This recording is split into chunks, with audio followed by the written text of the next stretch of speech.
tumekuja Jangwani kupata supu ya ngamia.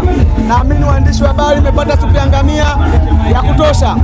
Na vile vile kwa niaba ya waandishi wengine wote tunapasa kuwapa kila mmoja aondoke na bakuli ya supu, ukamwonyeshe mke wako na mwanao, waambie Yanga Afrika amekupa supu kwa ajili ya ngamia.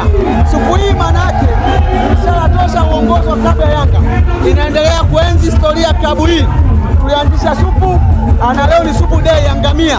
Watu wanakunywa supu, wanakula chapati, wanaburudika. Lakini supu hii ya leo tumepitia changamoto nyingi zaidi kuliko miaka mingine yoyote. Supu ya leo kuna shabiki wa klabu ya Yanga alifariki ili leo tuweze kupata pointi 3 na kuweza kunywa supu tarehe 8 Machi. Supu ya leo viongozi wa Yanga walala jela ili kupigania klabu hii tuweze kupata supu pale Tabora. Supu ya leo tulipishana na mamlaka kwa ajili ya kutetea haki yetu ili tuweze kuwa mabingwa ndani ya msimu huu. Supu ya leo tumeshinda dhuluma na fitina zote ndani ya mpira wa nchi. Ndio maana tunaburudika kunywa supu ya leo. Kwa supu ya leo maana yake ni ishara tosha.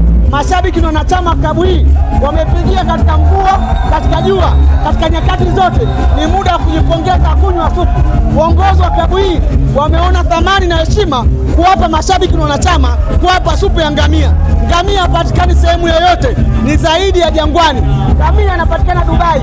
Ngamia ametoka Dubai amekuja Jangwani ili kuwafanya mashabiki na klabu hii waweze kunywa supu, waburudike, waenjoy. Kwa kipekee lazima tumshukuru Engineer Said, mwenyekiti wa vilabu vyote barani Afrika, rais wa klabu hii chini ya mtendaji, chini ya jemedari Arafat Haji kwa kazi kubwa aliyofanya na chini ya kamati ya utendaji. Lakini kipekee mnyonge mnyongeni, haki yake mpeni. Ni lazima tumpe heshima yake maandishi matatu GSM Gharibu Said Mohamed kwa kazi kubwa aliyofanya kuwekeza, kazi kubwa aliyofanya kudhamini, kazi kubwa aliyofanya kwa ajili ya klabu hii.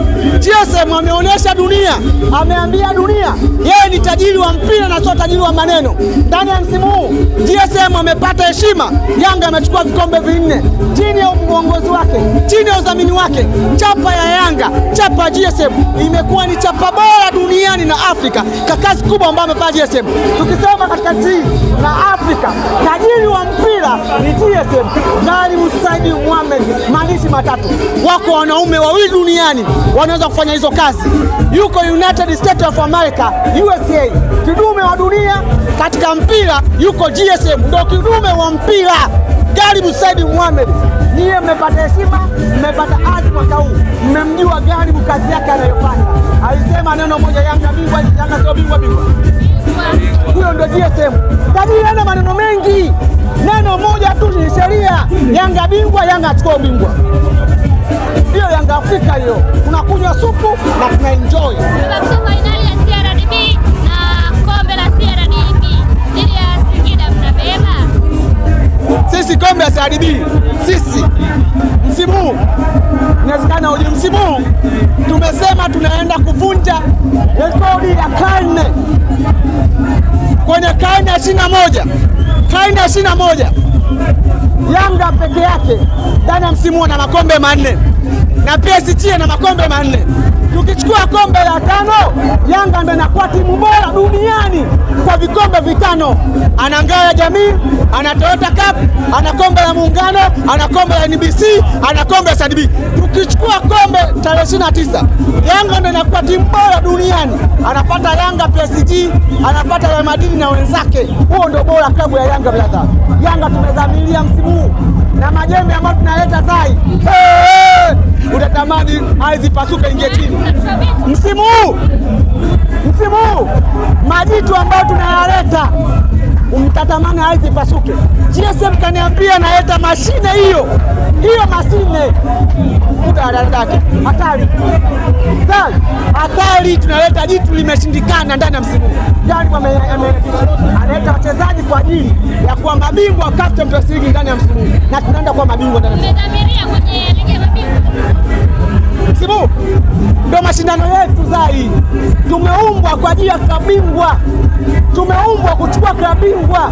Kabingwa msimu huu, bingwa ambaye mtarajiwa ni Yanga sasa. Naomba msevu hii. Bingwa mtarajiwa, kabingwa msanii msimu huu anaenda kwa Yanga. Mwalimu. Sikiliza niamini mimi ninachokwambia. Sasa ndani wachezaji ambao tumaleta Zai. Utasema gari mkamleta huyu. Utasema mama gari kameshindikana.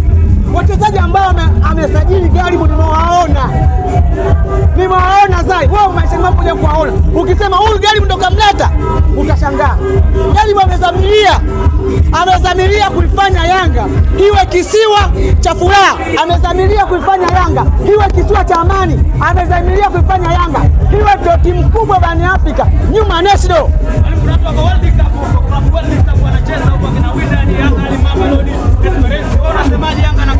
Sikiza, Mamelodi aliomba po nyumbani kwao Luto Afrika Kusini. Unaelewa? Mamelodi ni timu ndogo. Mamelodi maanisha 96. Yanga hii unasema tangu mwaka 1910 ipo chini ya wakoloni. Mamelodi nyumbani kwao, rais wao Patrick Mosepe anakuja kutuombalazwa Tanzania. Yanga anazulumiwa nyumbani kwao pale Luto Afrika Kusini. Uongo kweli? National hapa Benjamin Mkapa, kamuulize Pacome mfanya. National anatamani kutenda vilabu vyote, so Yanga. Unasema experience timu kubwa. Experience na historia kuliko Yanga. Mkubwa ambayo Afrika tumebaki kwa huyu sisi na National. Hao ndio wakubwa wenzetu. Hao wengine wote ni underdog. Kama tukasema National ameanza kuporomoka ubora wake. Msimu huu timu kubwa iliyobaki ni Yanga Sports Club. Na usajili ambao wachezaji wamewaleta, Yanga inaenda kushindikana duniani. Kila mmoja anamuogopa hivi. Akikutana bora ukane zaidi mtoleo kuliko Yanga. Inakubonga. Yanga hiyo. Nani? Ubishi unakuaje?